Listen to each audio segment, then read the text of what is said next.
जाएगा। The drift velocity VD जो होता है वो इन सबका एवरेज निकालते हैं। एवरेज आपको मालूम सारी क्वांटिटीज को ऐड करके नंबर ऑफ वैल्यू से डिवाइड कर देते हैं, जितनी भी क्वांटिटीज ली है उनका ये नंबर होगा, ठीक है। तो यहाँ से वीडी इक्वल टू होगा v1 vector plus v2 vector v3 vector plus dot dot up to vn vector divided by n हो जाएगा यहाँ पे।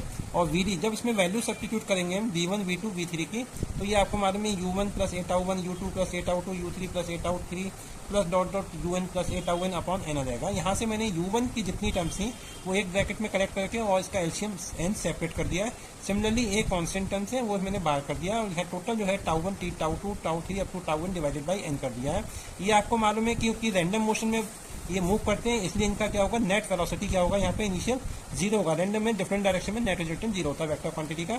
ए आपका ऐसे रहेगा और यहाँ टोटल जो एवरेज टाइम है वो टाउ आ जाता है, तो वीडी की वैल्यू हो जाती है 8 टाउ।